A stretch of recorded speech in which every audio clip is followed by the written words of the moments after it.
अक्सर हमारे मन में ये सवाल आता है कि बिल गेट्स इतने अमीर कैसे हुए। कैसे वॉरेन बफेट ने अपनी ज्यादातर वेल्थ 50 से 60 की एज में बनाई।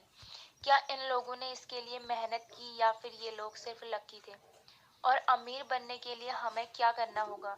आइए सुनते हैं इस बुक समरी को और जानें कैसे सिर्फ अपना बिहेवियर बदलने से आप अमीर बन सकते हैं। इंट्रोडक्शन। दोस्तों, आज के दौर में हमारे लिए जो चीज सबसे जरूरी है वो है हमारी हेल्थ और मनी। मॉडर्न साइंस आज इतनी तरक्की कर रही है कि अब लगभग हर बीमारी का इलाज साइंस के पास आ गया है। और अब तो लोगों की लाइफ एक्सपेक्टेंसी भी बढ़ती जा रही है। जहां लोगों की एवरेज लाइफ एक्सपेक्टेंसी 60 से 65 साल थी, वही अब बढ़कर 70 से 75 साल हो गई है। वहीं अगर हम पैसे यानी मनी की बात करें, तो आज भी वही इन्वेस्टिंग, पर्सनल फाइनेंस और बिजनेस प्लानिंग की ही बात होती है। और इन चीजों को समझकर शायद ही कोई अच्छा इन्वेस्टर बना हो। ओवर द इयर्स हमने ये सीखा कि डॉक्टर कैसे बनते हैं, इंजीनियर कैसे बनते हैं, लॉयर कैसे बनते हैं। इन सब के बारे में हमने प्रॉपर पढ़ाई की और फिर इन स्किल्स को लर्न किया। लेकिन शायद ही कोई हो जिसने पर्सनल फाइनेंस को पढ़कर डेब्ट मैनेजमेंट की स्किल्स सीखी हो, या जिसने बहुत पैसे सेव कर लिए हों। इसकी मेन वजह यही है कि हमने फाइनेंस को भी बाकी सब्जेक्ट्स की तरह ही समझा है। जैसे फिजिक्स में हम लॉ और रूल्स को समझते थे, ठीक इसी तरह हमने फाइनेंस को भी समझा। हमने फाइनेंस के फॉर्मूलाज और रूल्स सब याद कर लिए। और यहीं पर हम गलती कर जाते हैं, क्योंकि फाइनेंस को फिजिक्स की तरह नहीं समझा जाता है, बल्कि फाइनेंस, या यूं कहें, हमें मनी की साइकोलॉजी को समझना होता है। आज हम जिस बुक पर डिस्कशन करने जा रहे हैं, उस बुक का नाम है psychology of money, timeless lesson on wealth, grid and happiness. और इसके ऑथर हैं मॉर्गन हॉसेल। दोस्तों, पैसा आपको हर जगह दिखेगा, और पैसा ही हमारी लाइफ को अफेक्ट करता है और हमें कंफ्यूज भी करता है। हर इंसान का पैसे को लेकर अलग अलग परसेप्शन है, और हर इंसान अपने अपने परसेप्शन के अकॉर्डिंग ही बिहेव करता है। ऑथर कहते हैं कि फाइनेंस को लेकर अक्सर हम यही सोचते हैं कि इसे भी बाकी सब्जेक्ट्स की तरह ही फॉर्मूलाज और रूल्स के हिसाब से समझा जा सकता है। और अक्सर हम फाइनेंस को समझने के लिए कई सारे फार्मूलाज और रूल्स का यूज भी करते हैं। लेकिन फिर भी कई बार ऐसा भी होता है कि सारे फार्मूलाज और रूल्स अप्लाई करने के बाद भी हम फाइनेंशियली स्ट्रांग नहीं हो पाते। इसकी वजह सिर्फ यही है कि हम फाइनेंशियली स्ट्रांग इसलिए नहीं हो पाते क्योंकि हम फार्मूले तो सारे याद कर लेते हैं, लेकिन हम अपने अंदर वो एटीट्यूड और बिहेवियर डेवलप नहीं कर पाते हैं जो पैसे सेव करने के लिए हमारे काम आए। यानी आप पैसे को तभी सेव कर पाएंगे जब आप अपने अंदर के बिहेवियर को बदलेंगे। आप अपने अंदर ये साइकोलॉजी डेवलप करेंगे कि आपको वाकई में पैसे सेव करने हैं और आपको फाइनेंशियली फ्री होना है। दोस्तों, आज की इस बुक समरी को जब आप सुनेंगे, तो आपको ये मालूम होगा कि साइकोलॉजी ऑफ मनी एक्चुअल में होती क्या है। किस तरह अपने बिहेवियर की वजह से ही हम रिच और पुअर बनते हैं। अक्सर हमारे मन में ये सवाल चलता है कि बिल गेट्स इतने अमीर कैसे हो गए। क्या बिल गेट्स अपने लक की वजह से अमीर हुए थे, या फिर उन्होंने अमीर होने के लिए मेहनत की थी। आखिर कैसे दुनिया के सबसे बड़े इन्वेस्टर्स वॉरेन बफेट ने अपनी सारी वेल्थ 50 से 60 साल की एज के बाद बनाई। क्या पैसे को अट्रैक्ट करने के लिए हमें पैसे की तरफ भागने की जरूरत है? क्या पैसे को हम्बल बनकर अट्रैक्ट किया जा सकता है? इन सब सवालों का जवाब आज आपको मिल जाएगा। इसके अलावा आपको साइकोलॉजी ऑफ मनी को समझाने के लिए कई सारी केस स्टडीज भी दी गई, और उन केस स्टडीज से आपको ये मालूम होगा कि पैसा बचाने के लिए किसी भी तरह की टेक्निकल स्किल्स की जरूरत नहीं पड़ती, बल्कि पैसा सेव करना एक सॉफ्ट स्किल्स। और आप आज उन सॉफ्ट स्किल्स के बारे में जान लेंगे। आज इस डिस्कशन में पैसों को लेकर आपका जो भी परसेप्शन है वो चेंज हो जाएगा। अगर आप अमीर दिखना नहीं बल्कि बनना चाहते हैं, तो चलिए इस इंटरेस्टिंग डिस्कशन को आगे के एपिसोड्स में कंटिन्यू करते हैं। Once crazy. दोस्तों, हर इंसान का नेचर और बिहेवियर अलग अलग होता है, और हर इंसान का सोचने का नजरिया भी एक दूसरे से काफी अलग अलग होता है। जो मेरी नजर में अच्छा है, हो सकता है वही चीज आपकी नजर में खराब हो, और जो चीज आपको अच्छी लगती है, हो सकता है वो चीज मुझे कभी पसंद ही ना आए। यानी हम सबका परसेप्शन एक दूसरे से डिफरेंट होता है और अक्सर हम उस परसेप्शन के बेस्ड पर ही दुनिया को और लोगों को जज करते हैं।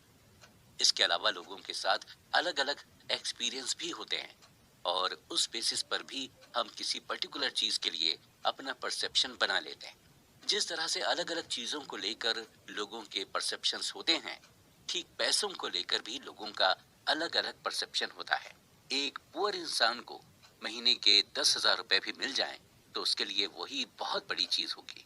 वहीं कुछ लोग ऐसे भी हैं जो सिर्फ 10,000 की शॉपिंग कर लेते हैं। सच तो यही है कि हम बुकिश नॉलेज यानी किताबी ज्ञान से बहुत कम सीख पाते हैं जितना हम अपने एक्सपीरियंस से सीखते हैं।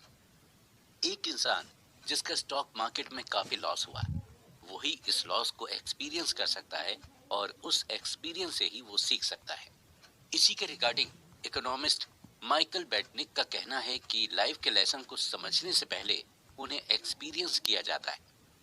2006 में national bureau of economic research के इकोनॉमिस्ट अल्ट्रिक मैंडमीर और स्टीफन नेगल ने कंज्यूमर फाइनेंसेस पर एक सर्वे किया था और इस सर्वे को करने का मकसद ये पता लगाना था कि ज्यादातर अमेरिकन्स अपने पैसों का इस्तेमाल किस तरह से करते हैं।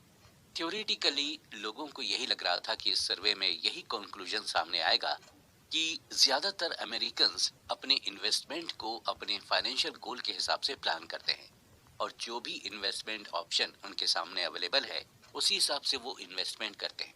लेकिन इस सर्वे में सरप्राइजिंग बात सामने आई और वो सरप्राइजिंग बात ये थी कि ज्यादातर अमेरिकन्स अपने फाइनेंशियल गोल के हिसाब से इन्वेस्टमेंट नहीं करते हैं, बल्कि ज्यादातर अमेरिकन अपने इन्वेस्टमेंट को अपनी लाइफ में हुए एक्सपीरियंस के हिसाब से करते हैं। यानी पैसों को लेकर बचपन से लेकर जवानी तक उनका जो भी एक्सपीरियंस था वो उसी बेसिस पर इन्वेस्ट करते हैं। अगर आपका बचपन महंगाई में गुजरा है तो आप अपने पैसे को बॉन्ड में इन्वेस्ट नहीं करेंगे और अगर अपने बचपन में आपने स्टॉक मार्केट को ग्रो करते देखा है तो यकीनन आप स्टॉक मार्केट में ही इन्वेस्ट करेंगे। और वहीं अगर आप स्टॉक मार्केट में लोगों को नुकसान उठाते हुए देखेंगे तो आप स्टॉक मार्केट में इन्वेस्ट करना बिल्कुल भी पसंद नहीं करेंगे। ऑथर कहते हैं कि हमारे अंदर रिस्क लेने की विलिंगनेस या पावर है। वो पावर हम अपने पर्सनल एक्सपीरियंस से ही लेते हैं और ये पावर, ये विलिंगनेस हमें एजुकेशन या हमारी इंटेलिजेंस की वजह से नहीं मिली, बल्कि सिर्फ और सिर्फ हमारे एक्सपीरियंस की वजह से ही मिली है। एग्जाम्पल के तौर पर मान लीजिए कि जब आप छोटे थे और आपके फादर ने अपने रिलेटिव्स और फ्रेंड्स को उधार पैसे दिए हों और वो पैसे उन्हें आज तक ना मिले हों, तो आपके मन में भी यही आएगा कि रिलेटिव्स और फ्रेंड्स को कभी उधार नहीं देना चाहिए। इसी तरह अगर आपके फादर पर ज्यादा लोन हो और वो लोन को रिपे नहीं कर पाने की वजह से उन पर फाइनेंशियल क्राइसिस आ जाए, तो आपके मन में भी यही आएगा कि हमें लोन नहीं लेना चाहिए। यानी हम अपना फाइनेंशियल डिसीजन अपने एक्सपीरियंस के बेस पर ही बनाते हैं। ऑथर कहते हैं कि हम पैसों को लेकर जो भी डिसीजन लेते हैं उस डिसीजन को हम करंट मोमेंट में मिली इंफॉर्मेशन से जस्टिफाई करते हैं और उस डिसीजन को हम अपने यूनिक मेंटल मॉडल के हिसाब से ढाल लेते हैं। यानी एक इंसान जो भी अपना फाइनेंशियल डिसीजन लेता है, प्रेजेंट टाइम में उसके लिए वही डिसीजन सेंसिबल होता है। उसे यही लगता है कि जो फाइनेंशियल डिसीजन अभी वो ले रहा है वही उसके लिए बेहतर है और अपने इस डिसीजन को वो क्यों ले रहे हैं और किस लिए ले रहे हैं, और इसके जवाब में वो आपको अपने फाइनेंशियल एक्सपीरियंस के बारे में बताएंगे। ऐसे लोग नॉर्मली मिस इन्फॉर्म होते हैं या फिर उनके पास इनकम्प्लीट इंफॉर्मेशन होती है या फिर उन्हें बहका दिया जाता है। एग्जाम्पल के तौर पर हम लॉटरी टिकट की बात करते हैं। ये लॉटरी टिकट मोस्टली गरीब लोग ही खरीदते हैं और खरीदते वक्त उन्हें ये डिसीजन बड़ा ही अच्छा लगता है क्योंकि उन्होंने लॉटरी के थ्रू लोगों को अमीर बनते हुए देखा है। उनका मेंटल मॉडल इसी तरह से वर्क करता है कि अमीर मेहनत से नहीं बल्कि लॉटरी या सिर्फ गलत तरीके से पैसे कमा कर ही बना जा सकता है। और नतीजा यही होता है कि ऐसे लोग लॉटरी टिकट खरीदते हैं या फिर शॉर्टकट का यूज करते हैं। पैसों के साथ हमारा जो बिहेवियर होता है वो बड़ा ही क्रेजी और बचकानी चीजों से भरा होता है। जो आपके लिए पागलपन हो सकता है वो चीज मेरे लिए सेंसिबल हो। असल में हम में से कोई भी पैसे के मामले में बेवकूफ नहीं है। हम सभी चालाक हैं, लेकिन बस फर्क इतना ही है कि हम पैसों का इस्तेमाल अपनी लाइफ में हुए एक्सपीरियंस के हिसाब से ही करते हैं। इसलिए पैसों के मामले में किसी को बेवकूफ या पागल मत समझिए। बस यही समझिए कि ये जो भी चीज कर रहा है वो अपनी लाइफ के एक्सपीरियंस की वजह से ही कर रहा है। Luck and risk.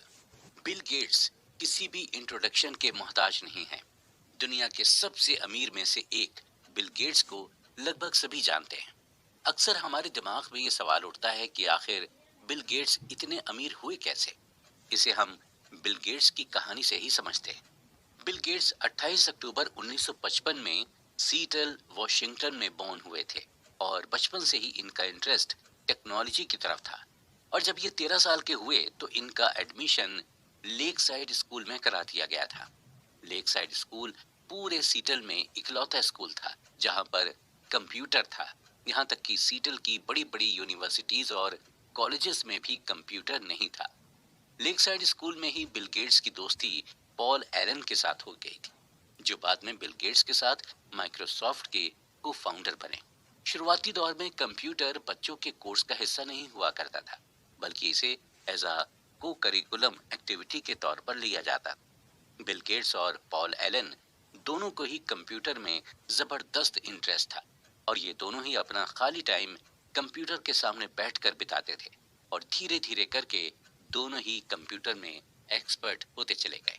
दोनों ही कंप्यूटर पर कुछ वर्क कर रहे थे कि अचानक से पॉल एलन ने फॉर्च्यून मैगजीन उठाई और बिल गेट्स को दिखाई और कहा कि 500 फॉर्च्यून कंपनी में आना कितनी बड़ी बात होती होगी। इसके जवाब में 13 साल के बिल गेट्स ने कहा कि एक दिन हमारी भी कंप्यूटर कंपनी होगी और हमारी भी कंपनी 500 फॉर्च्यून में लिस्ट होगी। और आज हम सभी माइक्रोसॉफ्ट के सक्सेस के बारे में जानते हैं। अब हमारे लिए सोचने वाली बात यह है कि जब बिल गेट्स ने ये बात कही तो उस वक्त 13 साल की उम्र के पूरी दुनिया में 303 मिलियन बच्चे थे। यूएसए में कुल 18 मिलियन बच्चे थे जिनकी एज 13 साल थी। न्यूयॉर्क में कुल 2,70,000 बच्चे थे जिनकी उम्र 13 साल थी और लेक साइड में सिर्फ 300 ही बच्चे थे जिनकी एज 13 साल की थी। यानी उस वक्त पूरी दुनिया के 303 मिलियन बच्चों में से सिर्फ एक बिल गेट्स ही थे जिन्हें कंप्यूटर की इतनी नॉलेज थी और जो 13 साल की एज में कंप्यूटर खरीदने के लिए कैपेबल थे और जिनके मन में कंप्यूटर कंपनी बनाने का ख्याल आया। बिल गेट्स का ये मानना था कि अगर उनकी लाइफ में लेक साइड नहीं होता तो शायद माइक्रोसॉफ्ट भी नहीं होता। यानी हम ये क्लियरली कह सकते हैं कि आज अगर बिल गेट्स इस मुकाम पर हैं तो कहीं ना कहीं अपने स्ट्रॉन्ग लक की बदौलत ही हैं। हालांकि इस बात से भी हम डिनाई नहीं कर सकते कि वो हार्ड वर्किंग नहीं है। वो बिल्कुल हार्ड वर्किंग है, लेकिन उन्हें इस मुकाम पर लाने वाला सिर्फ उनका लक था। अब हम बात करते हैं बिल गेट्स के एक और फ्रेंड केंट इवांस की। बिल गेट्स और इवांस की फ्रेंडशिप तब हुई जब बिल गेट्स 8th ग्रेड में थे। बिल गेट्स, पॉल एलन और केंट इवांस तीनों ही बचपन से ये सपना देखते थे कि एक दिन तीनों मिलकर कंपनी बनाएंगे। यहाँ तक कि तीनों ये भी डिस्कस करते थे कि कौन सीईओ बनेगा और कौन मैनेजर। लेकिन दोस्तों, किस्मत का कुछ अलग ही प्लान था। माउंटेनियरिंग करने के दौरान केंट इवांस की डेथ हो गई। हैरत की बात यह थी कि पूरे यूएसए में माउंटेनियरिंग करने के दौरान सिर्फ 36 लोग की ही डेथ होती थी और माउंटेनियरिंग में 1 मिलियन में से सिर्फ एक लोग की ही डेथ होने के चांसेस रहते हैं। जहां बिल गेट्स के पास लक था, वहीं केंट इवांस की किस्मत में रिस्क आया। केंट इवांस ने उस रिस्क को फेस किया जो लाखों लोगों में से किसी एक को मिलता है। बिल गेट्स और केंट इवांस दोनों ही की एनर्जी सेम थी, दोनों का मैग्नीट्यूड सेम था और दोनों के ख्वाब भी सेम थे, लेकिन दोनों के डायरेक्शन अलग हो गए थे। ये सच है कि लक और रिस्क आपस में सिबलिंग हैं, यानी दोनों ही भाई बहन जैसे हैं और दोनों ही एक जैसे ही होते हैं। अगर आपको यकीन करना हो तो आपको दोनों पर ही यकीन करना होगा। लक और रिस्क, ये दोनों फैक्टर्स हमारी लाइफ का एक इम्पॉर्टेंट हिस्सा हैं। कभी हमारा लक हमारे साथ रहता है तो कभी हम रिस्क में रहते हैं, लेकिन हमारे लिए दोनों को ही मेजर करना और दोनों को ही एक्सेप्ट करना मुश्किल होता है। ऑथर कहते हैं कि अगर हम किसी वेल्दी को देखें तो हमें बिल्कुल भी ये अंदाजा नहीं लगाना चाहिए कि इसकी जो वेल्थ है वो इसने कड़ी मेहनत करके बनाई है। हो सकता है कि उसकी वेल्थ को पाने के लिए उसके लक ने उसका साथ दिया। या फिर अगर हम किसी वेल्दी इंसान को देखें तो हम ये परसेप्शन ना बनाएं कि इसे लक की वजह से वेल्थ मिली। हो सकता है उस इंसान ने उस वेल्थ को पाने के लिए जबरदस्त रिस्क लिया हो। गेटिंग वेल्दी और स्टेइंग वेल्दी।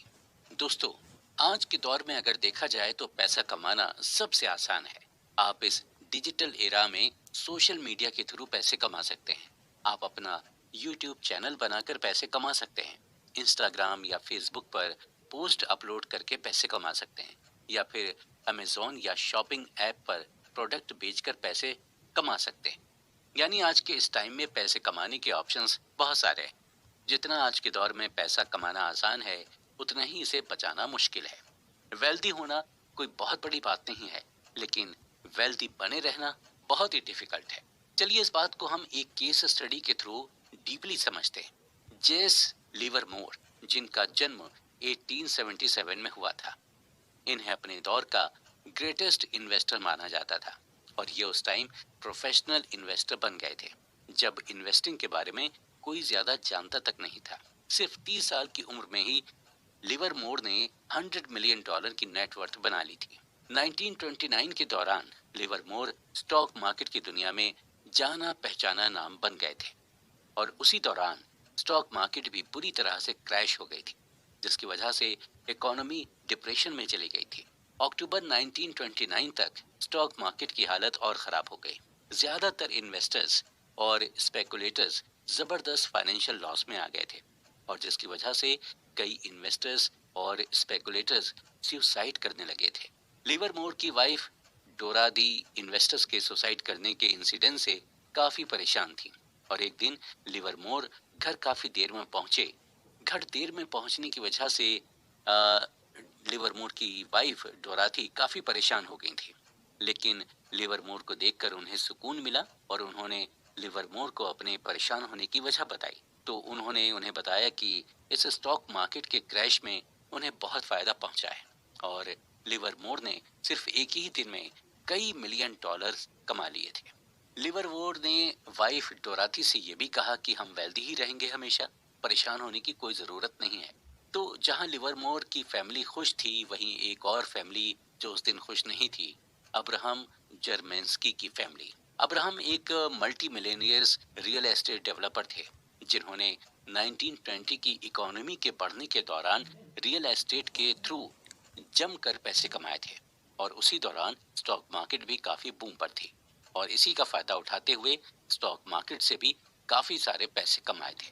1929 के मार्केट क्रैश के दौरान जब ज्यादातर इन्वेस्टर्स और स्पेकुलेटर्स सुसाइड कर रहे थे, तो उसी दौरान जर्मेंस्की की वाइफ को भी टेंशन होने लगी और जब एक रात उनके वो घर नहीं पहुंचे तो उनकी वाइफ ने पुलिस में मिसिंग की रिपोर्ट दर्ज करा दी।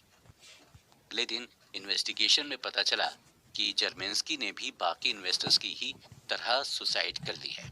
इत्तेफाक देखिए कि 1929 के स्टॉक मार्केट क्रैश ने एक को दुनिया का सबसे अमीर इंसान बना दिया था और दूसरे को इतना नुकसान पहुंचाया कि उसे सुसाइड करने पर मजबूर होना पड़ा। 1929 के स्टॉक मार्केट क्रैश की वजह से लिवरमोर दुनिया के सबसे अमीर आदमियों में से एक बन गए थे। वहीं इसी क्रैश ने रिचेस्ट रियल एस्टेट डेवलपर जर्मेंस्की की जान ले ली थी। 1929 के स्टॉक मार्केट क्रैश से कमाए पैसे ने लिवरमोर के अंदर कॉन्फिडेंस भर दिया था, जिसकी वजह से वो स्टॉक मार्केट में ज्यादा से ज्यादा बेट लगाने लगा था। ठीक 4 साल बाद यानी 1933 में लिवरमोर ने भी सुसाइड कर ली थी, क्योंकि लिवरमोर ने स्टॉक मार्केट में इतना पैसा लगा लिया था कि उसे बहुत ही ज्यादा नुकसान हो गया था। लिवरमोर और जर्मेंस्की दोनों की डेथ पीरियड अलग अलग था, लेकिन दोनों में एक चीज कॉमन थी।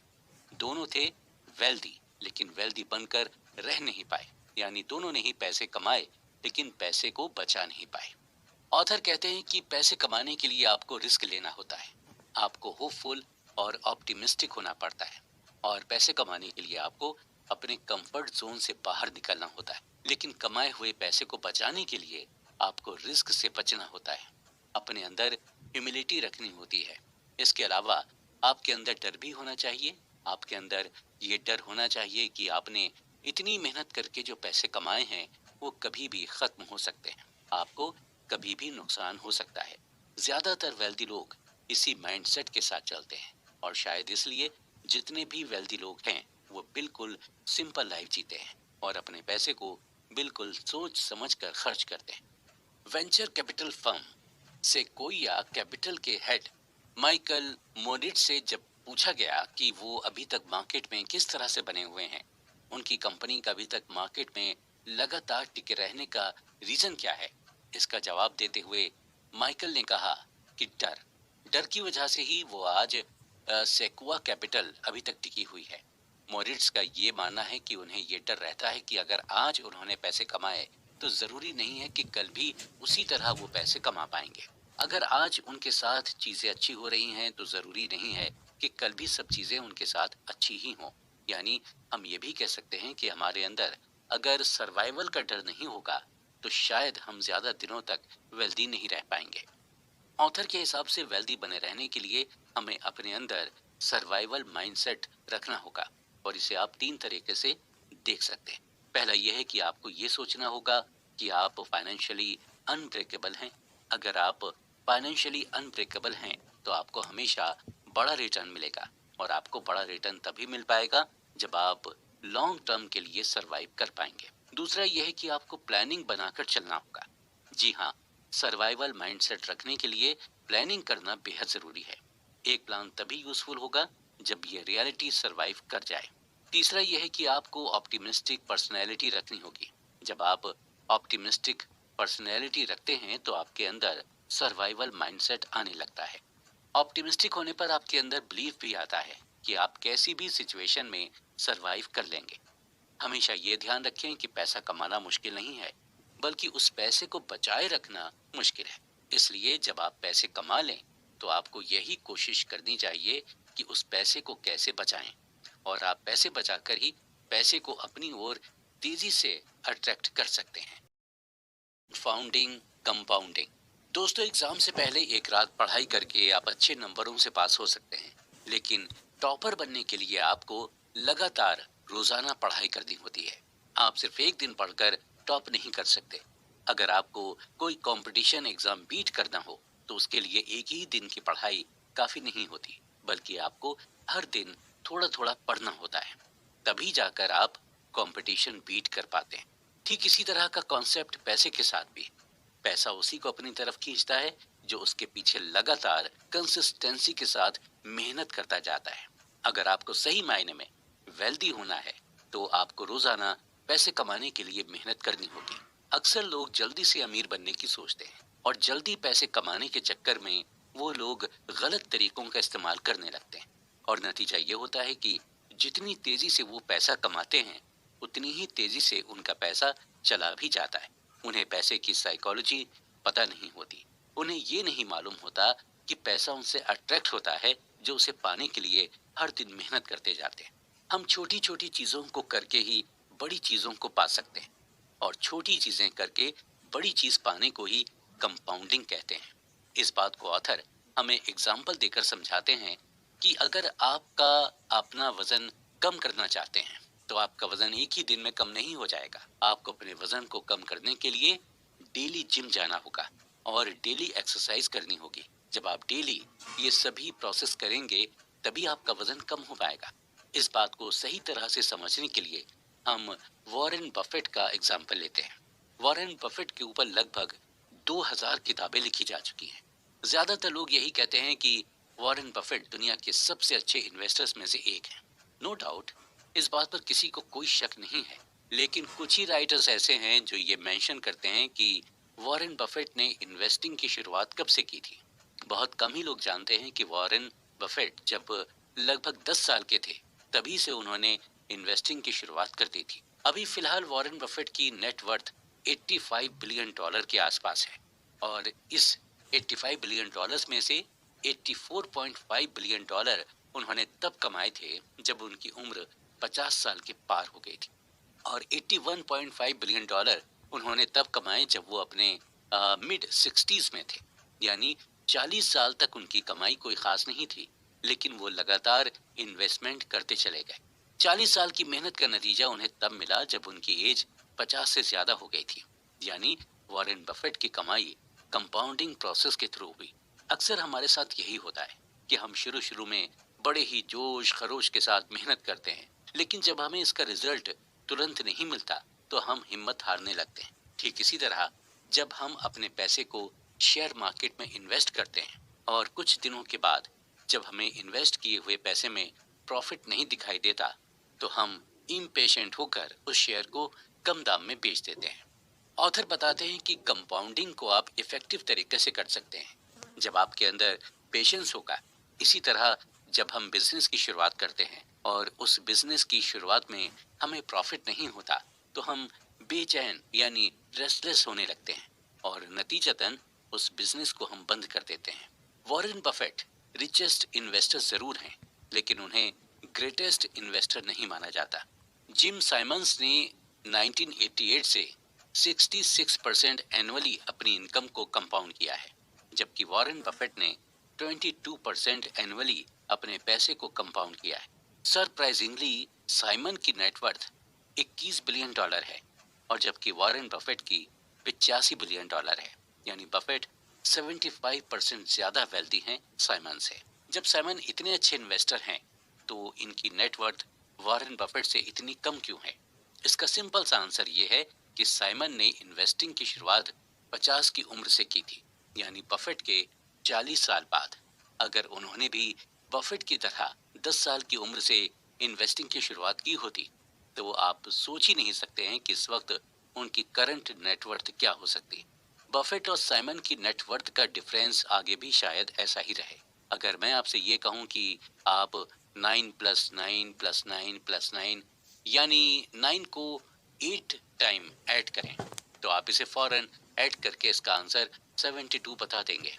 और वहीं अगर मैं आपसे कहूं कि अब आप ऐड ना करके मल्टीप्लाई करें, यानी 9 इंटू 9 इंटू 9 इंटू 9, यानी 9 को आपस में 8 टाइम मल्टीप्लाई करने को कहा जाए तो आप इसे फौरन नहीं कर पाएंगे और मल्टीप्लाई करने पर इसका आंसर 134217728 आएगा। आप यहाँ क्लियरली देख सकते हैं कि ऐड करने में आपको क्या आंसर मिला था और मल्टीप्लाई करने में आपको क्या आंसर मिला। अगर हम सिंपल वर्ड्स में कहें तो कंपाउंड का मतलब मल्टीप्लाई करना ही होता है। इसका मतलब यही हुआ कि आपको अपने पैसों को जोड़ना नहीं है बल्कि उसे मल्टीप्लाई करते जाना है, यानी आपको पैसे से ही पैसा बनाना है और वो चाहे आप बिजनेस करके करें या फिर किसी इन्वेस्टमेंट के थ्रू करें। और हमेशा ये ध्यान रखें कि कंपाउंडिंग का नतीजा आपको फौरन नहीं मिलता बल्कि इसका नतीजा आपको धीरे धीरे मिलता है और इसका नतीजा ऐसा होता है जिसे देखकर आप खुद हैरान हो जाएंगे। इसलिए अगर आप इन्वेस्ट करना चाहते हैं तो जरूरी नहीं कि आप बहुत बड़े अमाउंट से इन्वेस्ट करें, आप छोटे अमाउंट से भी इन्वेस्ट की शुरुआत कर सकते हैं।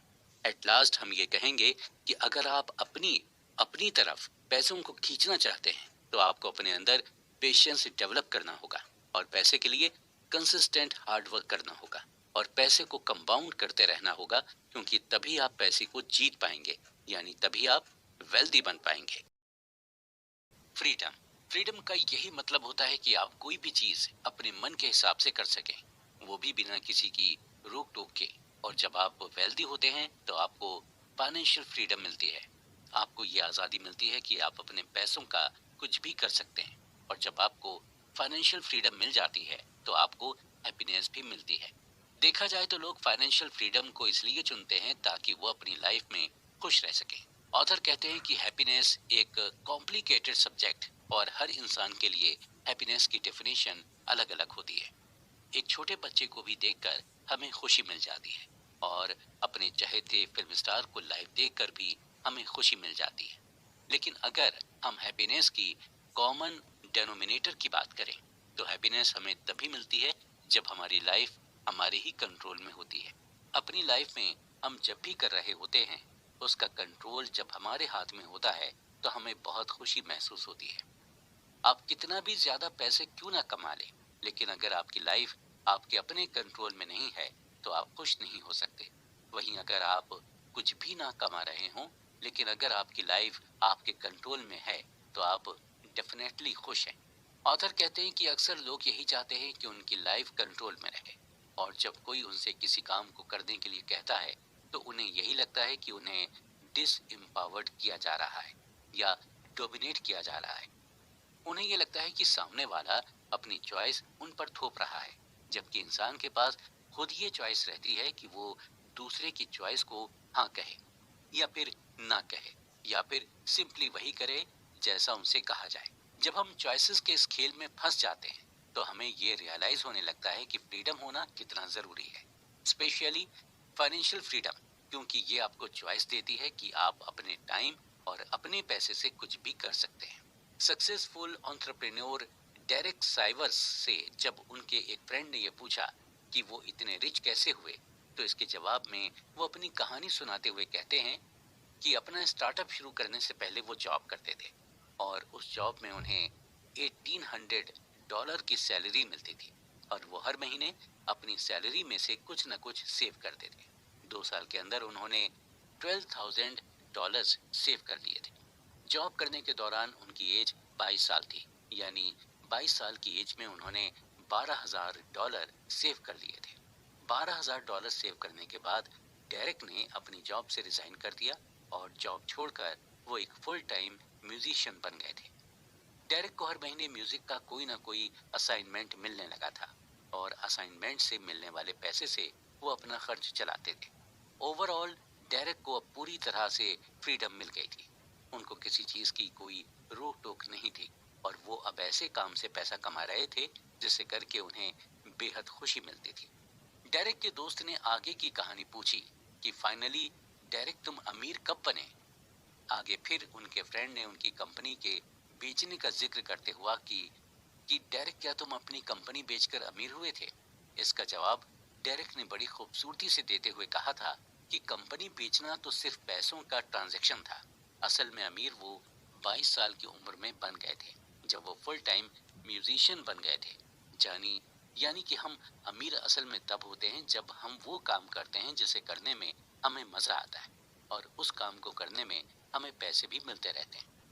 असली फाइनेंशियल फ्रीडम तभी मिल सकती है जब आप वो करें जो आप करना चाहते हैं और उसी को करते हुए आपको पैसे भी मिलते रहें। लोग अक्सर फाइनेंशियल फ्रीडम की तलाश में अपनी जॉब चेंज करते रहते हैं क्योंकि उन्हें लगता है कि जॉब चेंज करके उन्हें ज्यादा पैकेज मिलेगा, जबकि ज्यादा पैकेज से फाइनेंशियल फ्रीडम नहीं मिलती।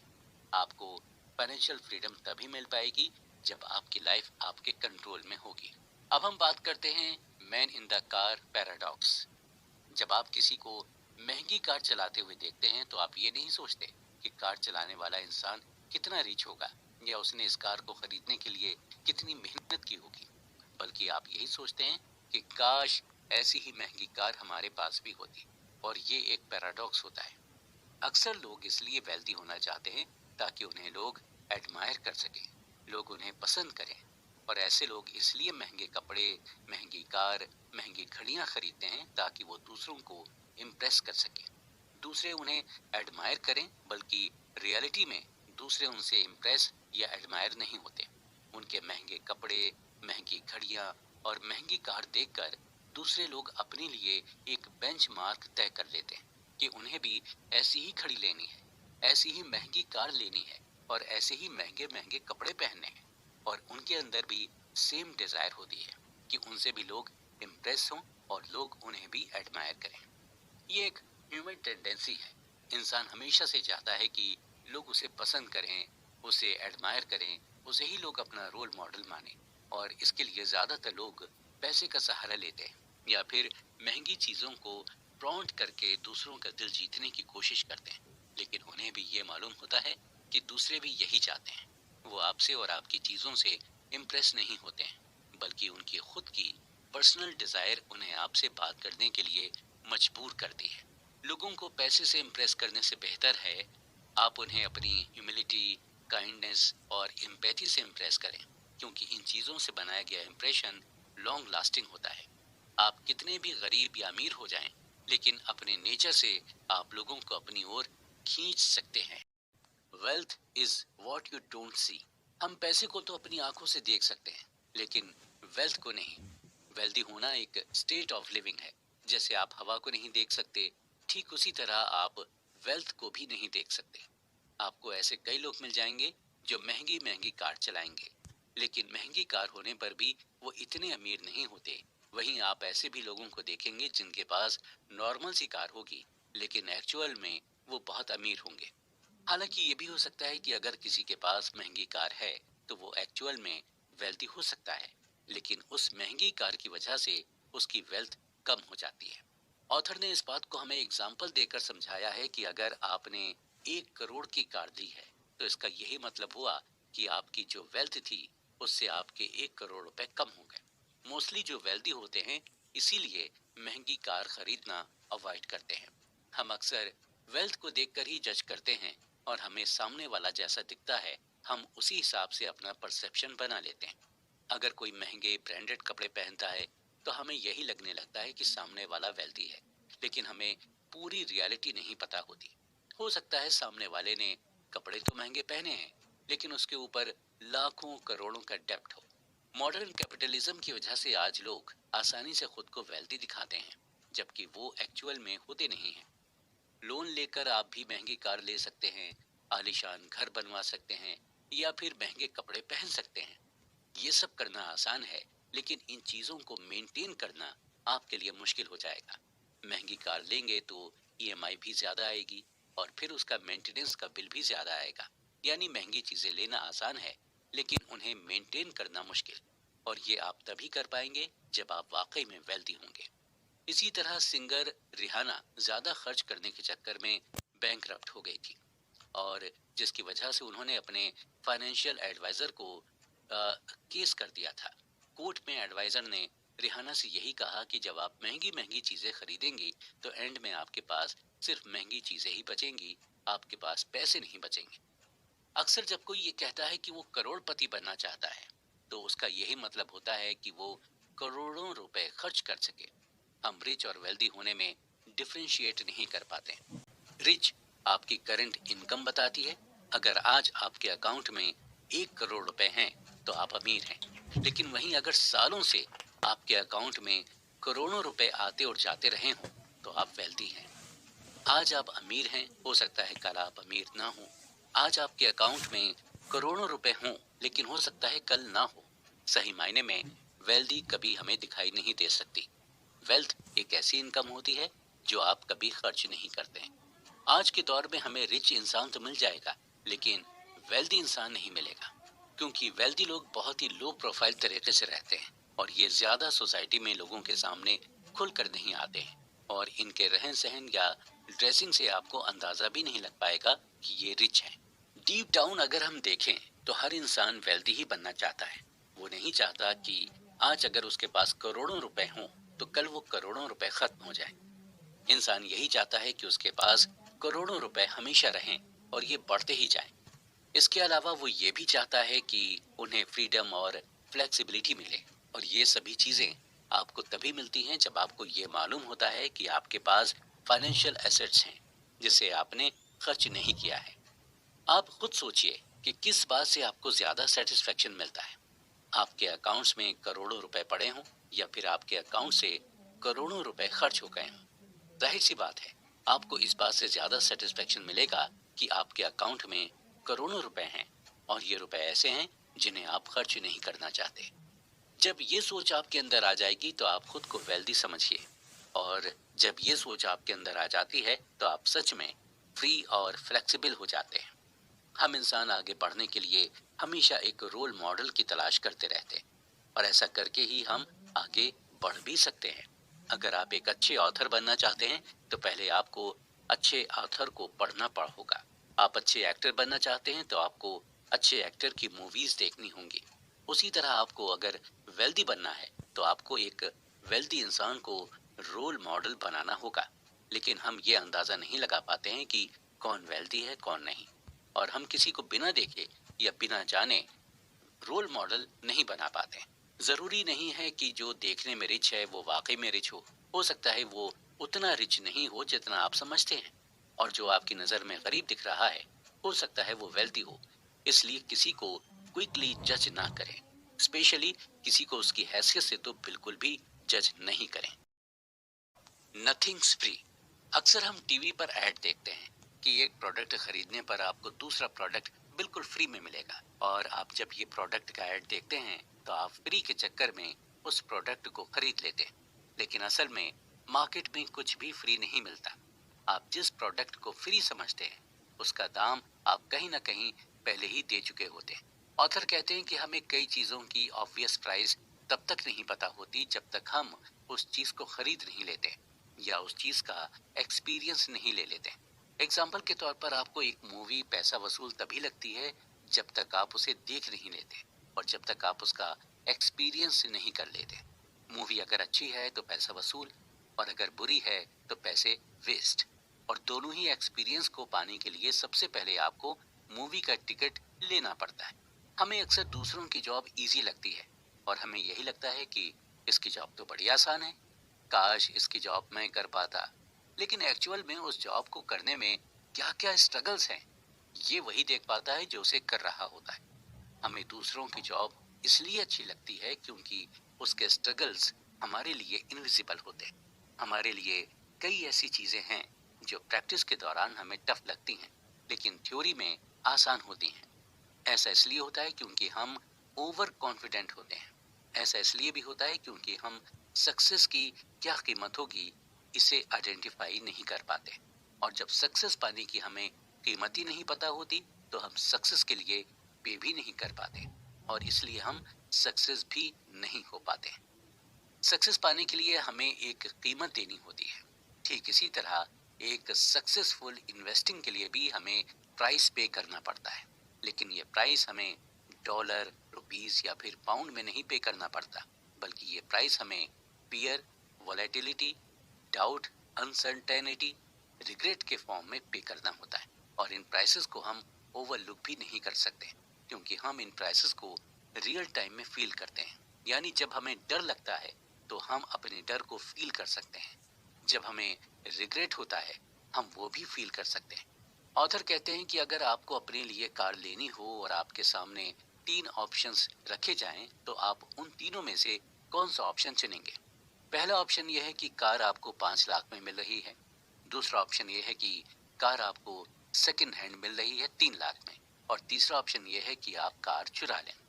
देखा जाए तो तीनों ही तरीकों से कार आपके पास आ सकती है, लेकिन आप तीसरा ऑप्शन तो बिल्कुल भी कंसीडर नहीं करेंगे। दोनों ही ऑप्शंस आपके लिए इजी रहेंगे और आप इन दोनों में से एक ऑप्शन को चूज करके कार ले लेंगे। लेकिन कुछ लोग ऐसे भी हैं जो तीसरा ऑप्शन चूज करेंगे। ऐसे लोग प्लान और स्ट्रेटेजी बनाते हैं और उन्हें इसका प्राइस भी पता होता है कि कार चुराने पर उन्हें क्या प्राइस पे करना हो सकता है। और उन्हें यह भी पता होता है कि अगर वो नहीं पकड़े गए तो बिना किसी इन्वेस्टमेंट के उनके पास एक कार आ जाएगी। लेकिन वो कहते हैं कि धन की देवी उसी पर मेहरबान होती है जो उसे ईमानदारी से कमाते हैं। इसलिए कार चुराने वाले देर सवेर पकड़े ही जाते हैं। ठीक यही चीज इन्वेस्टिंग के साथ भी होती है। मॉर्निंग स्टार कंपनी ने कुछ ऐसे टैक्टिकल म्यूचुअल फंड्स को आइडेंटिफाई किया था कि वो मौका पड़ने पर कभी स्टॉक से प्रॉफिट अर्न करने की कोशिश करते तो कभी बॉन्ड के थ्रू प्रॉफिट अर्न करने की कोशिश करते। यानी ये म्यूचुअल फंड्स रिटर्न के लिए प्राइसेस नहीं पे करना चाहते थे।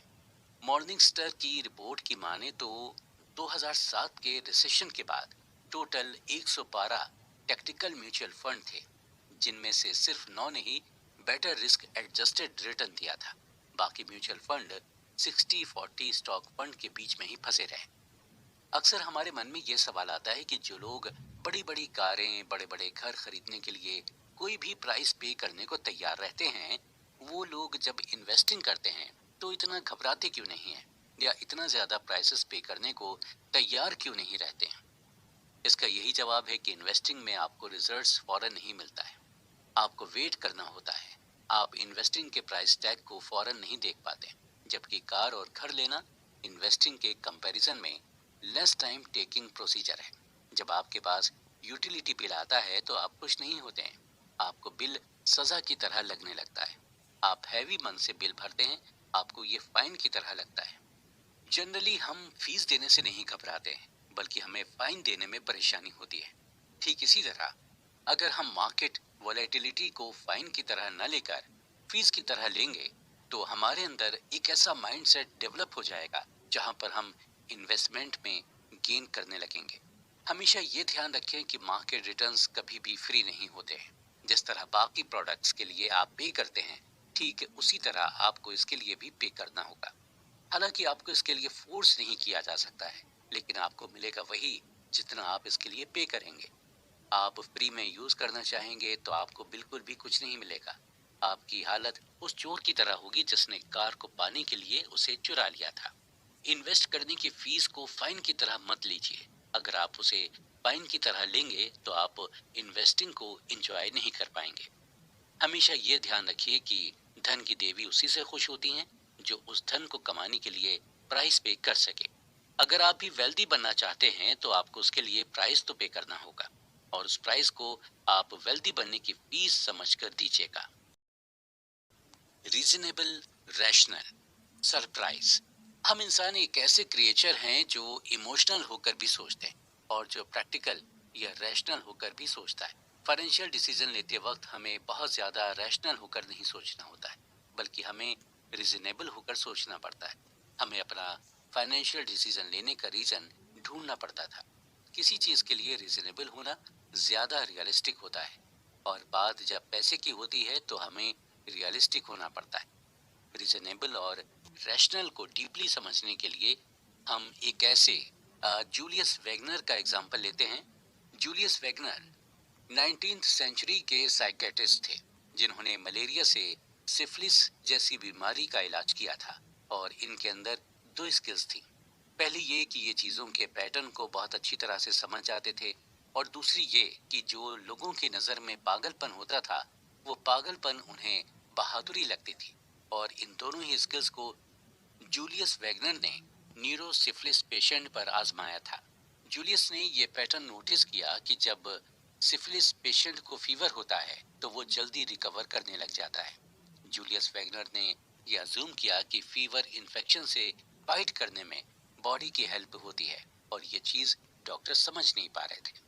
जूलियस एक लॉजिकल कंक्लूजन पर पहुंचे, और वो टाइफाइड, मलेरिया और स्मॉल पॉक्स के लो एंड स्ट्रेन वायरस को सिफिलिस के पेशेंट में इंजेक्ट करने लगे। ये एक एक्सपेरिमेंट था, काफी डेंजरस, और इस एक्सपेरिमेंट से कई पेशेंट्स की जान भी चली गई। फाइनली जूलियस वैगनर ने मलेरिया का वीक वर्जन सिफिलिस के पेशेंट को इंजेक्ट करना शुरू कर दिया, जिसकी वजह से लोगों को फीवर आने लगा और लोग सही भी होने लगे। जूलियस वैगनर ने फाइनली ये कंक्लूजन निकाला कि हर 10 में से 6 सिफिलिस पेशेंट्स को मलेरिया के बुखार से ठीक किया जा सकता है, और इस ट्रीटमेंट को मलेरिया थेरेपी नाम दिया गया।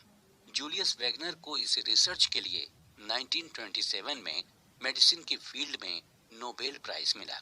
हालांकि बाद में मलेरिया थेरेपी को पेनिसिलिन से रिप्लेस कर दिया गया था, लेकिन जूलियस वैगनर दुनिया के ऐसे पहले डॉक्टर बने जिन्होंने ये बताया कि फीवर से हम इन्फेक्शन से फाइट कर सकते हैं।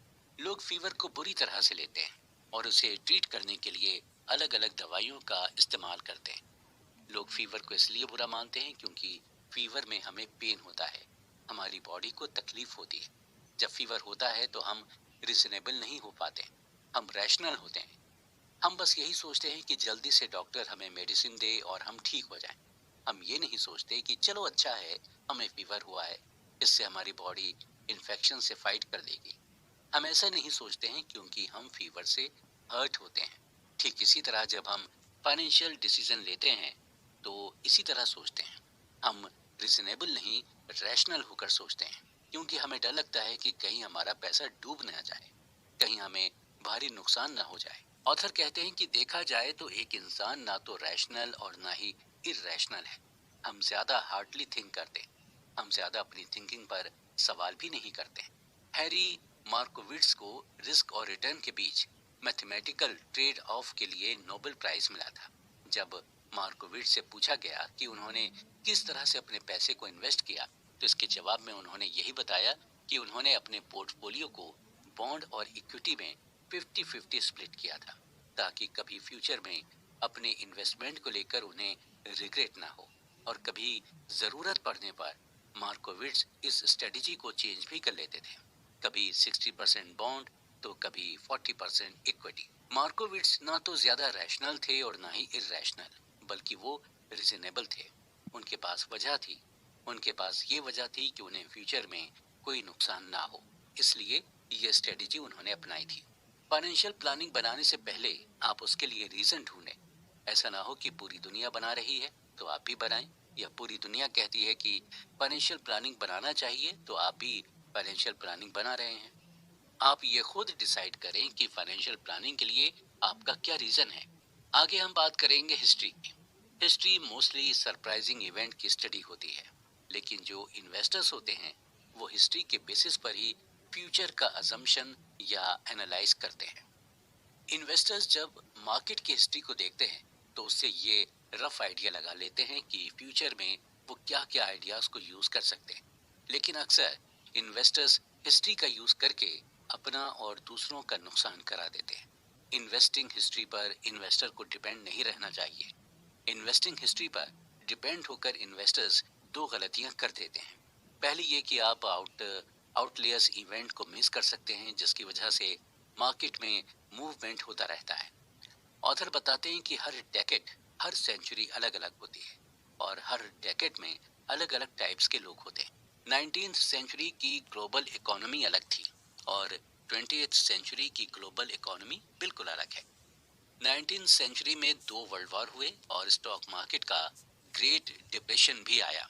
लेकिन अभी अगर हम 20th सेंचुरी की बात करें तो इतने मेजर इवेंट्स नहीं हुए जिसे हम इन्वेस्टिंग हिस्ट्री में इंक्लूड कर सकें। अगर आप इन्वेस्टर हैं तो आपको ये समझना होगा कि हर इवेंट अलग अलग होती है और अलग अलग तरह से मार्केट को इफेक्ट करती हैं। अगर 19th के स्टॉक मार्केट डिप्रेशन में मार्केट को $10 बिलियन का नुकसान हुआ, तो ये जरूरी नहीं है कि अगर 20th सेंचुरी में कोई स्टॉक मार्केट डिप्रेशन में आया तो उसमें भी $10 बिलियन का नुकसान हो सकता है इससे कई गुना ज्यादा हो, या ये भी हो सकता है कि कई गुना कम हो। इसलिए हिस्ट्री के बेस पर हमें इन्वेस्टिंग का फ्यूचर नहीं प्रिडिक्ट करना चाहिए। दूसरी गलती यह है कि हिस्ट्री फ्यूचर इकोनॉमी और स्टॉक मार्केट के लिए एक मिसलीडिंग गाइड की तरह काम करती है, क्योंकि ये हमें स्ट्रक्चरल चेंज प्रोवाइड नहीं करती जो करंट सिनेरियो के लिए जरूरी है। 19th सेंचुरी में वेंचर कैपिटल नाम की कोई चीज नहीं होती थी। अगर किसी को स्टार्टअप शुरू करना होता था तो फंड उसे खुद से ही मैनेज करना होता था, या फिर आपको बैंक से लोन लेकर अपना स्टार्टअप शुरू करना होता था, यानी स्टार्टअप के लिए रिस्क ज्यादा था। अगर हम हिस्टोरिकल डेटा की तरफ जाएंगे तो हम स्टार्टअप फंडिंग में डिफरेंस देखेंगे। कितना चेंजेस अब आ गया। अब स्टार्टअप को फंड करने के लिए वेंचर कैपिटल फर्म मार्केट में आ गई हैं। जिस तरह से आज स्टार्टअप को फंड किया जा रहा है वो पास्ट से कहीं बेहतर है। पहले हम किसी कंपनी के शेयर को फिजिकल फॉर्म में खरीदते थे, यानी पहले शेयर को खरीदने के बाद हमें एक रिसीप्ट मिलती थी। अब हम ऑनलाइन शेयर खरीद सकते हैं और ऑनलाइन ट्रेडिंग भी कर सकते हैं। अगर हम हिस्ट्री के बेसिस पर ही इकोनॉमी या स्टॉक मार्केट को चलाते तो ये स्ट्रक्चरल चेंजेस हमें कभी मिलते ही नहीं। अब कई चीजें बदल गई हैं। अब कंपटीशन भी बढ़ रहा है और कंपटीशन बढ़ने के साथ साथ अपॉर्चुनिटी भी बढ़ रही है। टेक्नोलॉजी की वजह से अब इंफॉर्मेशन भी एक्सेसिबल हो गई है। इंडस्ट्रीज बदलने लगी हैं क्योंकि इकोनॉमी इंडस्ट्रियल से शिफ्ट होकर टेक्नोलॉजी सेक्टर में आ गई है और टेक्नोलॉजी सेक्टर में डिफरेंट बिजनेस साइकिल्स और कैपिटल का यूज होता है। इन्वेस्टिंग में एक कॉमन फ्रेज हमेशा यूज किया जाता है और वो है it's different this time. Historians कोई प्रॉफिट नहीं होते हैं कि उन्होंने जो किया है वही आप भी करें। आप अपनी मार्केट के स्पेसिफिक ट्रेंड को देखें, स्पेसिफिक ट्रेड्स को देखें, स्पेसिफिक सेक्टर्स को देखें और तब जाके इन्वेस्टमेंट करने के बारे में सोचें। Room for errors. दोस्तों, हम इंसान भी अजीब होते हैं। कल हमारे साथ क्या होगा हम इस चीज की बिल्कुल भी प्रिडिक्शन नहीं कर सकते, लेकिन प्लान हम आने वाले कई सालों के लिए बना लेते हैं। हम इस चीज को बेवकूफी कह सकते हैं या फिर हम इसे हमारी ऑप्टिमिस्टिक थिंकिंग कह सकते हैं। कब हमारे साथ क्या हो जाए हमें कुछ भी पता नहीं होता, यानी हमारी लाइफ अनएक्सपेक्टेड होती है। ठीक इसी तरह जब हम फाइनेंशियल बिहेवियर की बात करते हैं तो फाइनेंशियल बिहेवियर का बेस्ट एग्जाम्पल हमें ऐसी जगह से देखने को मिलता है जहां से किसी को एक्सपेक्टेशन ही नहीं होती है। लास वेगास के कैसीनोज स्मार्ट फाइनेंशियल बिहेवियर का शानदार एग्जाम्पल है। जी हाँ, कैसीनोज में आपके ऐसे कई ब्लैक जैक कार्ड प्लेयर मिल जाएंगे जो आपको ये सिखा सकते हैं कि अपने पैसे को कैसे मैनेज करें, और ये आपको रूम ऑफ एरर की इम्पोर्टेंस क्या होती है ये भी आप ब्लैक जैक कार्ड प्लेयर से सीख पाएंगे। ब्लैक जैक कार्ड काउंटिंग का फंडामेंटल सिंपल है। किसी को इस बात की सर्टेनिटी नहीं होती है कि कार्ड डीलर अगला कौन सा कार्ड ड्रॉ करेगा, लेकिन जो ब्लैक जैक कार्ड प्लेयर होते हैं वो इस तरह से अज्यूम करते हैं कि कौन कौन सा कार्ड डीलर पहले ही ड्रॉ कर चुका है, और इस असम्पशन पर ब्लैक जैक कार्ड प्लेयर ये बता देते हैं कि अगला कार्ड कौन सा होगा। ऑथर इस बात को हमें एग्जाम्पल देकर समझाते हैं कि सपोज कीजिए एक कार्ड डीलर के पास ABCD और E नाम के 5 कार्ड थे, जिनमें से A और B कार्ड डीलर पहले ही ड्रॉ कर चुका है। तो blackjack card player C, D और E को लेकर अपना एजम्पशन करते हैं। वो अपनी प्रोबेबिलिटी को कम करने की कोशिश करते हैं, यानी वो रूम फॉर एरर का चांस नहीं देते। ऐसा प्लेयर जब आपको ये मालूम होता है कि कार्ड कौन सा आने वाला है तो आप फिर ज्यादा बेट लगाते हैं, और जब आपको एग्जैक्टली पता नहीं होता कि कार्ड कौन सा आने वाला है तो आप कम बेट लगाते हैं। ब्लैक जैक कार्ड प्लेयर को यह मालूम होता है कि वो गेम ऑफ ऑड्स खेल रहा है, और इस खेल में कोई सर्टेनिटीज नहीं होती। आप कभी भी ये गैस नहीं कर सकते हैं कि कौन सा मोमेंट आपके लिए बेस्ट होगा। आप अपने आप को रूम फॉर एरर देना चाहते हैं। आपको ये मानकर चलना होगा कि आपने जो प्लान बनाया है हो सकता है वो प्लान काम ना करे। हम रूम फॉर एरर को मार्जिन ऑफ सेफ्टी भी कह सकते हैं, और बात जब पैसों की होती है तो हम रूम फॉर एरर को अंडर एस्टिमेट करने लगते हैं। रूम फॉर एरर को हम फोरकास्टिंग से भी रिलेट कर सकते हैं, और फोरकास्टिंग करेक्ट करना बहुत मुश्किल होता है। आने वाले 10 सालों में स्टॉक मार्केट कितना रिटर्न देगा, या रिटायरमेंट के बाद आपको कितने पैसे मिलेंगे, इन सब के बारे में फोरकास्ट करना मुश्किल होता है। इन सब चीजों में हम बस ऑड ही निकाल सकते हैं, या मार्जिन ऑफ सेफ्टी लेकर एक स्टिपुलेटेड अमाउंट हम बता सकते हैं। ऑथर कहते हैं कि जब भी आप फ्यूचर इन्वेस्टमेंट के बारे में एस्टिमेट करें तो आपको रूम फॉर एरर देना होगा। आपको ये मानकर चलना होगा कि आपका एस्टिमेशन एकदम एक्यूरेट नहीं हो सकता। रूम फॉर एरर एक साइंस है जहां पर आपको रिस्क लेना होता है, लेकिन रिस्क लेने से पहले आपको ये सोचना होता है कि जो रिस्क आप ले रहे हैं वो वर्थ टेकिंग है या नहीं। यही सेम फिलॉसफी आपको पैसे के साथ लगानी होती है। आप जिस भी चीज में इन्वेस्ट कर रहे हैं आपको ये मालूम होना चाहिए कि जहां भी आप इन्वेस्टमेंट कर रहे हैं उसमें रिस्क लेना वर्थ टेकिंग है या नहीं। तो कुल मिलाकर रूम फॉर एरर आपको ऐसा रिस्क लेने के लिए कहता है जहां पर आपको ज्यादा नुकसान भी ना हो, और जब आप इस तरह के रिस्क को लेते हैं तो ज्यादा चांसेस हैं कि आप अपने पैसे को ग्रो कर सकें।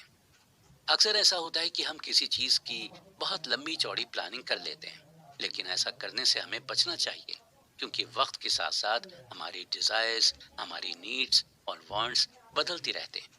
देखा जाए तो लॉन्ग टर्म फाइनेंशियल गोल बनाना जरूरी है, लेकिन हर 5 से 10 साल में दुनिया बदलती रहती है। नई नई टेक्नोलॉजीज आती जाती हैं, नई इकोनॉमी पॉलिसीज आ जाती हैं, और हमारे खुद के भी गोल चेंज हो जाते हैं।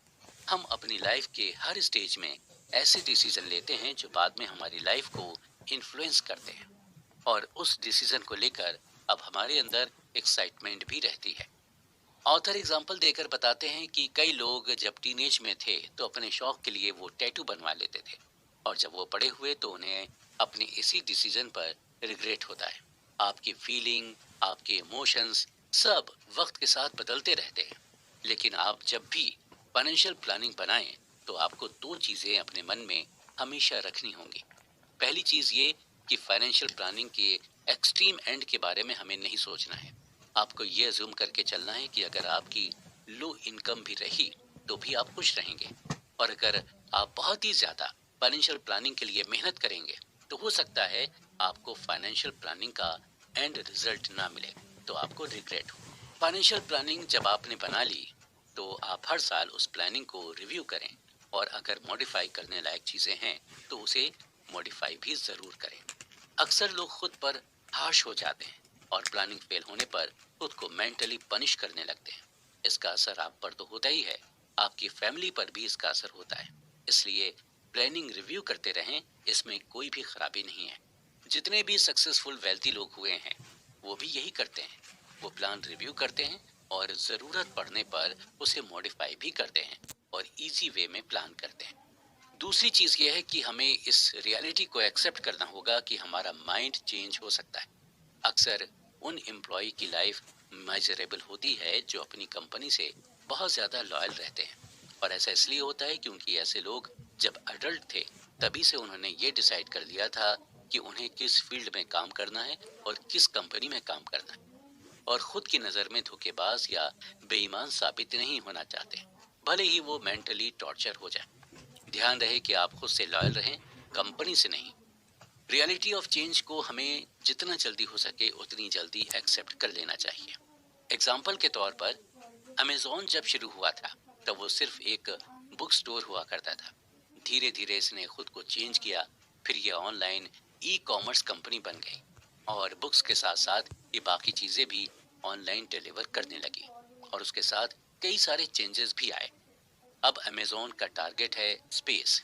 अगर अमेजोन खुद को बुक स्टोर तक ही लिमिटेड करके रखती तो शायद आज ये जिस मुकाम पर है उस मुकाम तक नहीं पहुंच पाती, और आज दुनिया के सबसे वैल्यूएबल कंपनीज में से एक नहीं बन पाती। जेफ बेजोस हर 5 से 10 साल में चेंज की रियलिटी को समझ जाते हैं और फिर उसी हिसाब से अपनी प्लानिंग बनाते हैं, और शायद यही उनकी सक्सेस का सीक्रेट है। अगर आप खुद को कॉन्स्टेंट यानी बांध कर रखेंगे किसी प्लानिंग में तो आप बाकी किसी भी अपॉर्चुनिटी को एक्सप्लोर ही नहीं कर पाएंगे। आपको ये समझना होगा कि जैसे जैसे दुनिया बदल रही है वैसे आपको भी बदलना होगा। दुनिया के साथ कदम से कदम मिलाकर चलना होगा, क्योंकि इसी में है सक्सेस, और सक्सेसफुल वेल्दी लोग ऐसा ही करते हैं। You and me and the seduction of pessimism. Tells you win. दोस्तों, हम अपनी लाइफ में बहुत सारी चीजों को करते रहते हैं और बहुत सारे प्लान बनाते रहते हैं, लेकिन इनमें से कुछ प्लान सक्सेसफुल होते हैं और कुछ प्लान में हमें फेलियर मिलती है। कई बार ऐसा होता है कि जब हम किसी सक्सेसफुल इंसान को देखते हैं तो हम सिर्फ उसकी सक्सेस के बारे में ही सोचते हैं, लेकिन हम कभी ये नहीं सोचते हैं कि उस सक्सेस को पाने के लिए वो इंसान कितनी बार फेल हुआ होगा। हॉलीवुड के मशहूर एक्टर ब्रैड पिट को 30 साल लगातार काम करने के बाद स्टार गिल्ड बेस्ट एक्टर का अवार्ड मिला था। टाइटैनिक के हीरो लियोनार्डो डिकैप्रियो को बेस्ट एक्टर के लिए ऑस्कर नॉमिनेशन 5 बार मिला, लेकिन जीता उन्होंने एक ही बार। हमें नहीं पता कि हम जिस भी काम को कर रहे हैं उसमें हमें कितनी सक्सेस मिलेगी। कुछ ऐसे काम होते हैं जिसमें हम कामयाब होते हैं, तो कुछ काम ऐसे भी होते हैं जिनमें हम फेल हो जाते हैं। बिजनेस और इन्वेस्टिंग में चीजें इसी तरह से काम करती हैं। आप जितने भी इन्वेस्टर्स को देखेंगे उन्हें सक्सेस से ज्यादा फेलियर मिली होगी, और वो इस चीज को भी एक्सेप्ट करते हैं। वो ये मानकर चलते हैं कि उन्हें फेलियर ज्यादा मिलेगी, लेकिन उनकी नजर मेजॉरिटी आउटकम पर होती है, यानी उनके मन में कहीं ना कहीं ये चलता है कि सक्सेस होने पर उन्हें क्या मिलेगा। अगर ब्रैड पिट शुरू में अवार्ड ना मिलने की वजह से एक्टिंग छोड़ देते तो क्या वो इतने पॉपुलर एक्टर होते, और क्या उन्हें 30 साल के बाद बेस्ट एक्टर का अवार्ड मिलता। ब्रैड पिट को ये समझ आ गया था कि आपके कुछ प्रोजेक्ट चलते हैं और कुछ नहीं, लेकिन आपको लगातार काम करते रहना चाहिए। आपको अपने एम की ओर लगातार बढ़ते रहना चाहिए। आपको टेल के बारे में सोचना चाहिए, यानी एंड रिजल्ट के बारे में सोचना चाहिए। ऑथर कहते हैं कि आप अपने आसपास जो भी प्रॉफिटेबल, फेमस और इन्फ्लुएंशियल चीजों को देखते हैं वो टेल इवेंट का ही नतीजा होता है, यानी उस चीज को अचीव करने के लिए लाखों एफर्ट्स किए जाएंगे। जब हम अपना फोकस टेल इवेंट पर करने लगते हैं तो हमारे सामने कोई भी ऑब्स्टेकल या कोई भी परेशानी आ जाए हमें अपना मनचाहा रिजल्ट मिल ही जाता है। और टेल इवेंट पर फोकस करके हमें ये भी समझ में आने लगता है कि ये कितना रेयर और पावरफुल है। टेल एंड ड्रिवन आपको कई सारी कंपनीज भी मिलेंगी, और टेल एंड ड्रिवन का सबसे अच्छा एग्जांपल है कोई भी वेंचर कैपिटल फर्म।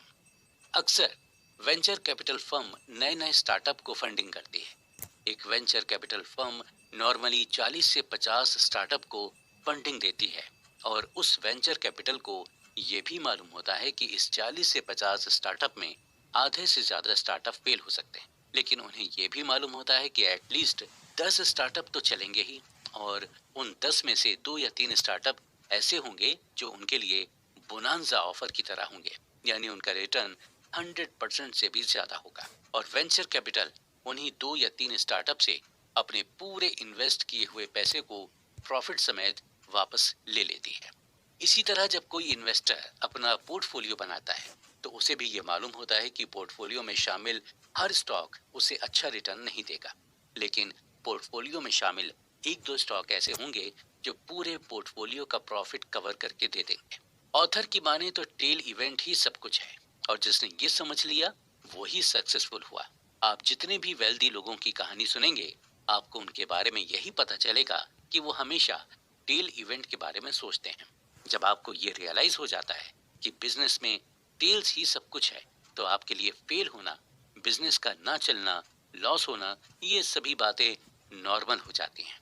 आपको फेलियर बिल्कुल भी सरप्राइजिंग नहीं लगता, और आप इसे भी वेल्दी होने का एक पार्ट मान लेते हैं, और आप ये एक्सेप्ट कर लेते हैं कि फेलियर भी इसी प्रोसेस का एक हिस्सा है।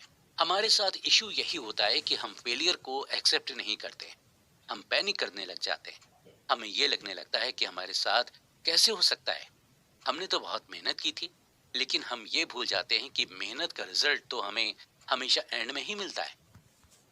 अगर आप एक अच्छे स्टॉक पिकर हैं तो आपके साथ ये हो सकता है कि कई बार आप स्टॉक पिक करने में गलती कर जाएं, या अगर आप एक अच्छे बिजनेसमैन हैं तो ये आपके साथ बिल्कुल हो सकता है कि आप एक खराब और नॉन प्रॉफिटेबल प्रोडक्ट को बेचने लग जाएं। ग्रेट इन्वेस्टर्स पीटर लिंच का ये मानना है कि अगर आप किसी बिजनेस में अच्छे हैं तो यानी आप उस बिजनेस में 10 में से 6 बार करेक्ट होंगे और 4 बार इनकरेक्ट होंगे, यानी आपके 6 डिसीजन सही होंगे तो 4 डिसीजन गलत होंगे। हम अपने ऊपर सही चीजों को करने के लिए खुद पर मेंटल प्रेशर बनाने लगते हैं। हम ये सोचने लगते हैं कि हमसे कोई गलती कभी हो ही नहीं सकती। महान बल्लेबाज सचिन तेंदुलकर भी फेल हुए थे, और 25 साल क्रिकेट खेलकर भी उनसे कई गलतियां हुई थी, और अगर ऐसा ना होता तो 664 इंटरनेशनल मैचेस में उनकी 100 सेंचुरी से और कई ज्यादा सेंचुरीज होती। इन्वेस्टर्स और एंटरप्रेन्योर से हमें यही सीखने को मिलता है कि कोई भी हर बार सही डिसीजन नहीं ले सकता। आपको क्या लगता है कि Bill Gates, Jeff Bezos, Elon Musk हर बार सही ही डिसीजन लेते हैं? नहीं, उनके कई बार कई डिसीजंस गलत भी होते हैं। बस फर्क सिर्फ इतना है कि हमें उनके गलत डिसीजन के बारे में पता नहीं चलता, क्योंकि हम उनकी सक्सेस को ही देखकर चकाचौंध हो जाते हैं।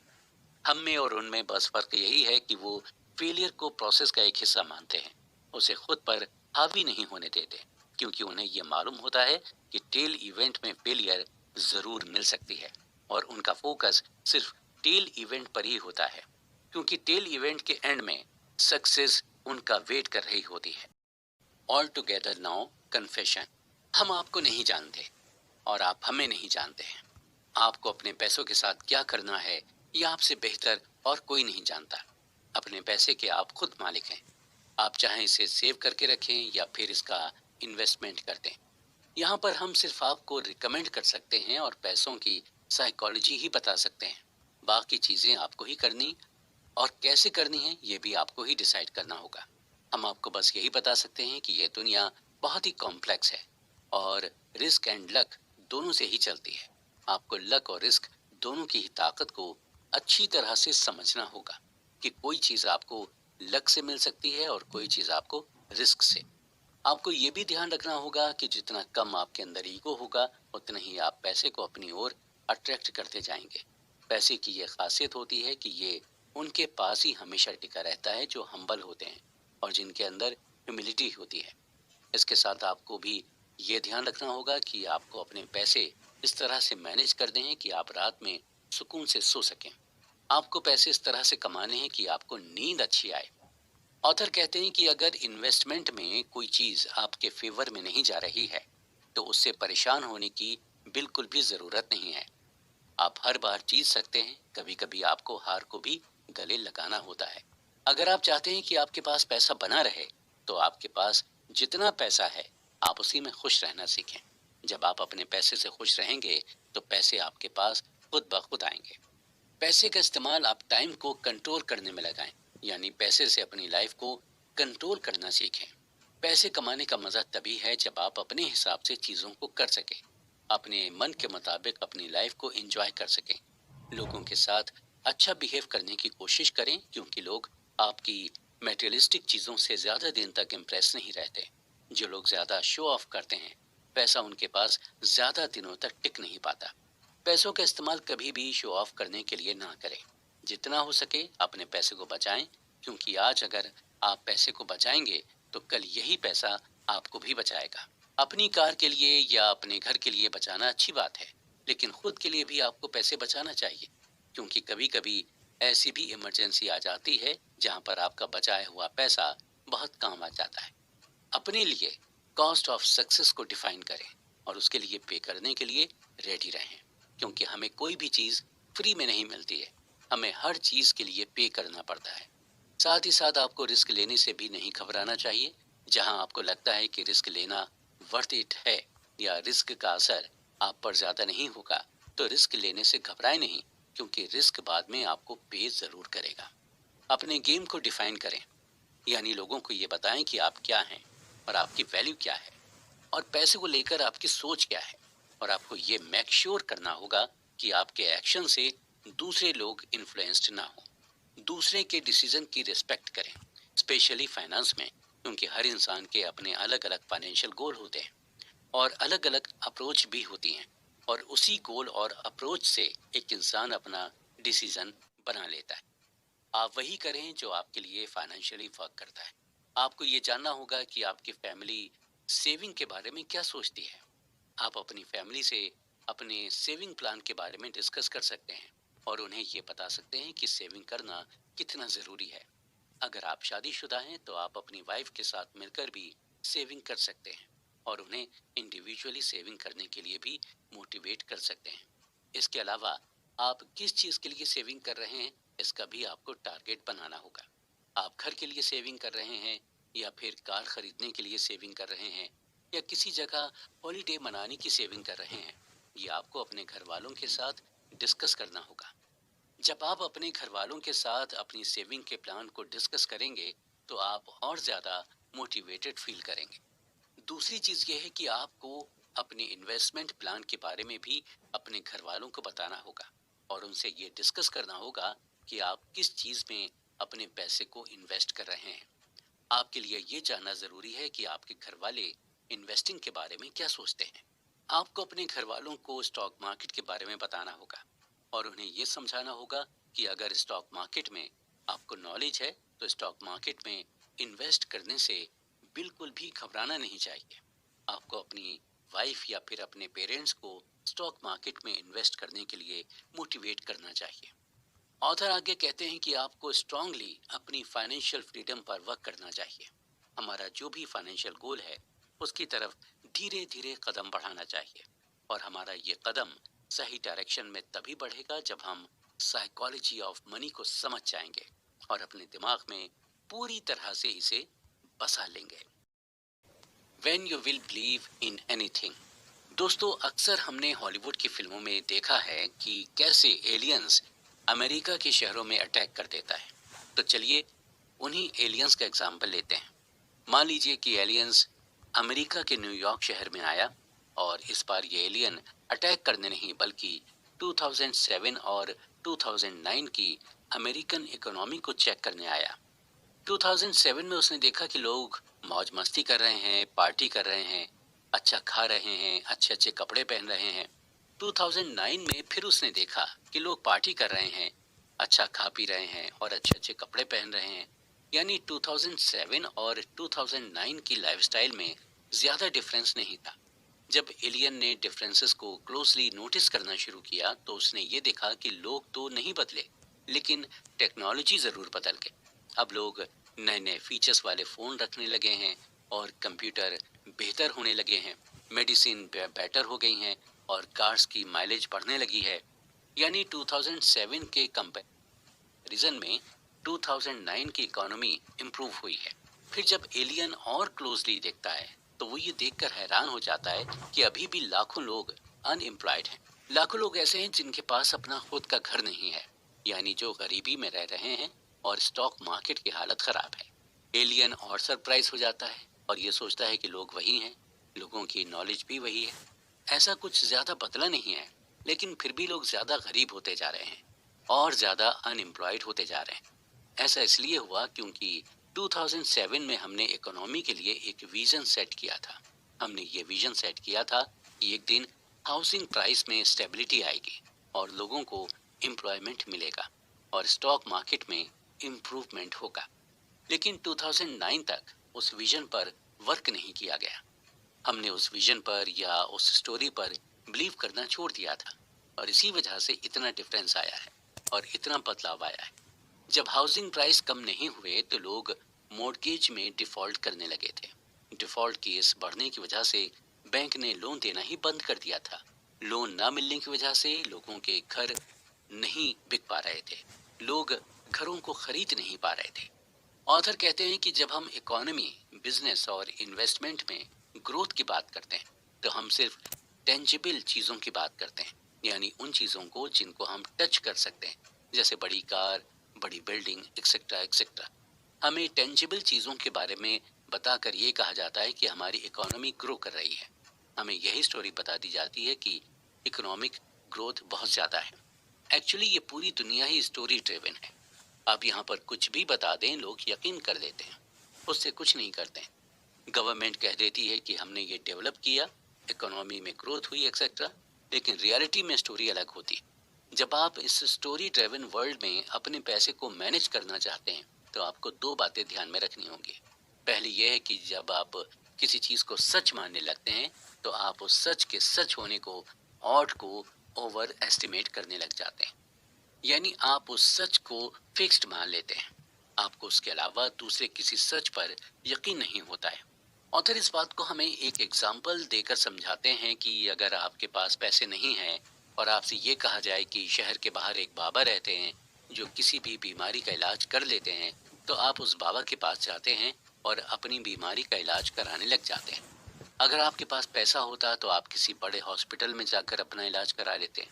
यानी इससे ये प्रूव होता है कि जब आपके पास पैसे नहीं होते और आप बीमार हो जाते हैं तो आप किसी की किसी भी बात को सच मान लेते हैं। दूसरी चीज यह है कि जब हमें दुनिया के बारे में इनकम्प्लीट व्यू मिलता है तो हम खुद से ही उस व्यू को कंप्लीट करने लग जाते हैं। हम खुद का नैरेटिव बनाकर उस गैप को फिल करने लग जाते हैं। अगर ऐसा होता है कि जब आप किसी को कोई बात बताते हैं तो वो इंसान जब किसी और को आपकी बात बताता है तो उसमें वो अपना नैरेटिव डाल देता है या एक दो चीजें अपनी तरफ से भी ऐड कर लेता है। इस बात को ऑथर हमें एग्जाम्पल देकर समझाते हैं कि जब हम छोटे थे और हमारी दादी नानी हमें भूतों की कहानियां सुनाती थी और उन कहानियों को जब हम अपने दोस्तों को सुनाया करते थे तो उसमें हम कुछ अपना भी इनपुट डाल देते थे ताकि हमारे दोस्तों को हमसे ज्यादा डर लगे। हम ह्यूमंस का माइंडसेट ही ऐसा होता है। जब हम किसी स्टोरी से सेटिस्फाई नहीं होते तो हमें इनकम्प्लीट सी लगती है, तो उसे कंप्लीट या इंटरेस्टिंग बनाने के लिए उसमें अपना नैरेटिव डाल देते हैं। ऐसा करके हमारे माइंड को सेटिस्फेक्शन मिलता है। हम सबको यही लगता है कि हम जो अपने आसपास देख रहे हैं वही सच है, लेकिन हमें ये नहीं पता होता कि अंदर की स्टोरी अलग है। हमें जो हायर अथॉरिटी बोल देती है हम वही मान लेते हैं। बात जब पैसे की हो तो आपको सबकी बात नहीं माननी होती, आपको खुद रियलिटी का पता लगाना होता है। Thank you for watching this video. Don't forget to like and subscribe to the channel Nitin Reads.